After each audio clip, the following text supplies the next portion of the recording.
Assalamualaikum warahmatullahi wabarakatuh. Perkenalkan, saya Sultan Syahmas Afra dengan NIM 154241115. Pada kesempatan kali ini, saya akan mempresentasikan karya tulis ilmiah dari kelompok kami, yaitu kelompok 1, yang berjudul Inovasi Trotoar Ekopet sebagai solusi permasalahan jalur pedestrian di kampus ITB Jatinangor.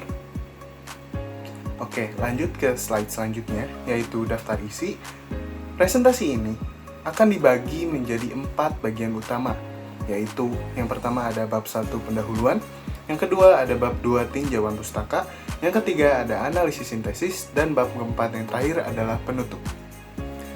Selanjutnya adalah kita masuk ke bagian pendahuluan. Yang pertama adalah latar belakang. Trotoar adalah ruang aktivitas pejalan kaki. ITB Jatinangor sebagai kampus besar yang terus berkembang mengalami peningkatan aktivitas pejalan kaki, terutama setelah di sistem TPB atau tahap persiapan bersama dipindahkan ke sini. Sayangnya, kondisi trotoar di kampus ini masih buruk, semisal banyak yang terputus, tidak merata, atau bahkan banyak yang rusak. Hal tersebut menjadi hambatan bagi mobilitas sivitas akademika di ITB, khususnya para penyandang disabilitas. Oke, kita lanjut ke rumusan masalah.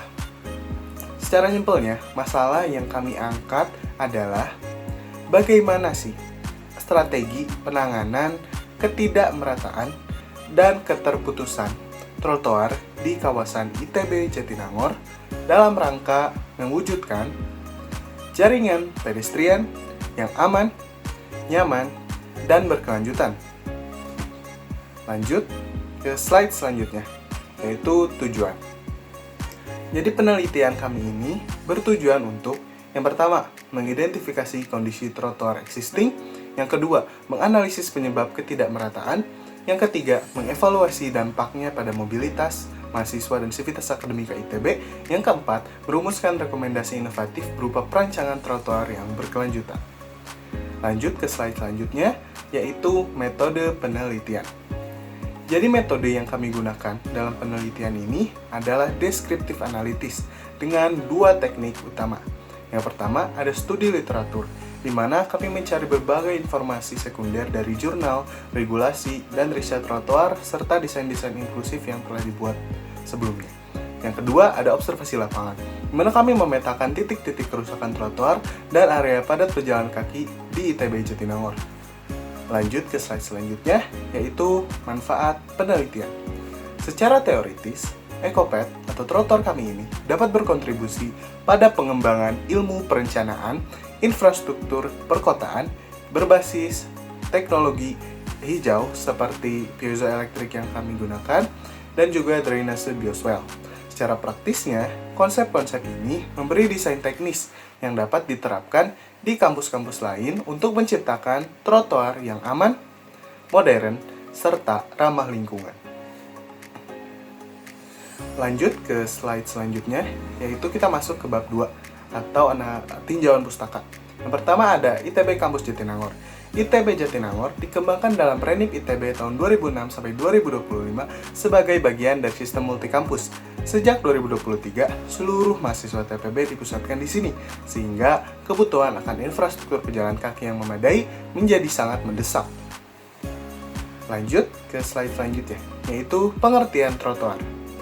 Secara simpelnya, trotoar adalah bagian dari jalan yang dikhususkan untuk pejalan kaki, berada di atas elevasi jalan dan sejajar dengan arus kendaraan. Tujuannya adalah untuk memisahkan pejalan kaki dari lalu lintas demi keselamatan bersama. Lanjut ke slide ke-10 atau ketentuan trotoar. Berdasarkan regulasi, lebar minimum trotoar untuk 2 orang adalah 1,5 meter. Kemiringan maksimalnya adalah sekitar 12%, serta harus memiliki konektivitas antar fasilitas yang memadai. Konsep ini mendukung prinsip walkable campus, yaitu yang ramah untuk semua, termasuk para penyandang disabilitas. Slide selanjutnya, yaitu piezoelektrik. Apa sih piezoelektrik itu? Jadi piezoelektrik itu adalah sebuah bahan pintar yang menghasilkan listrik dari tekanan. Misalnya pijakan kaki pada pejalan kaki di trotoar ini.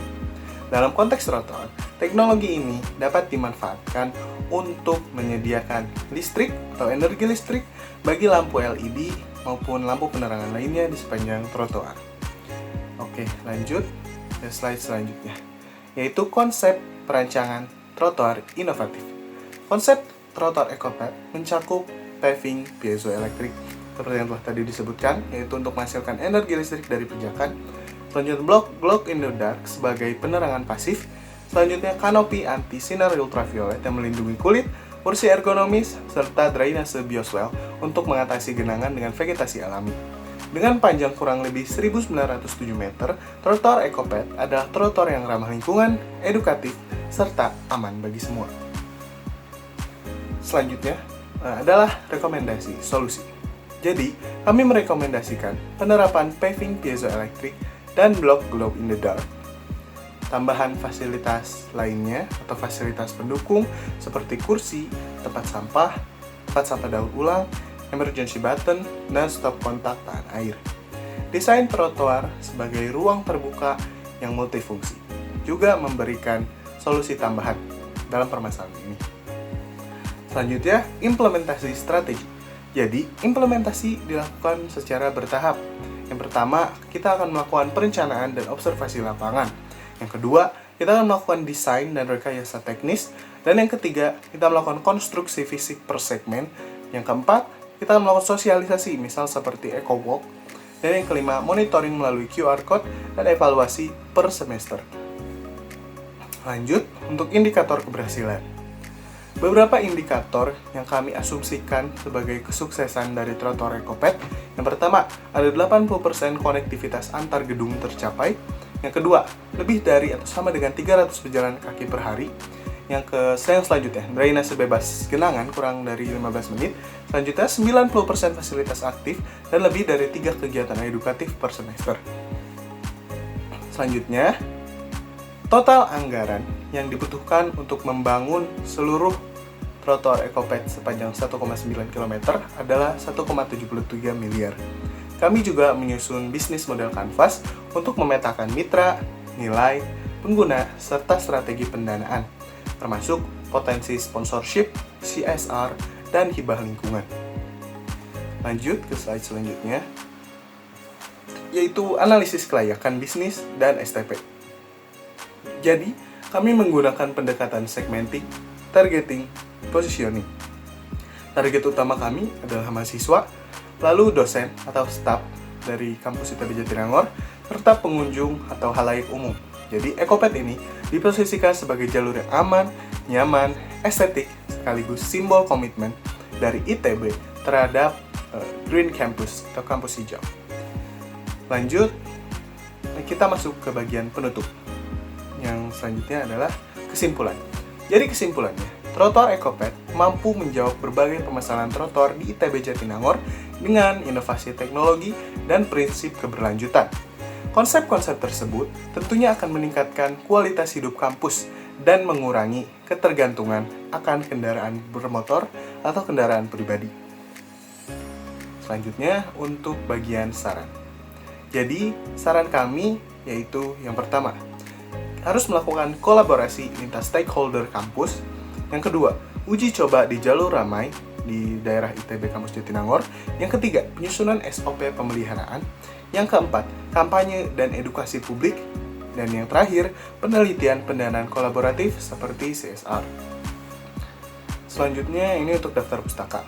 Jadi berikut adalah beberapa sumber yang kami gunakan agar menjadi acuan dalam penyusunan karya tulis ilmiah ini.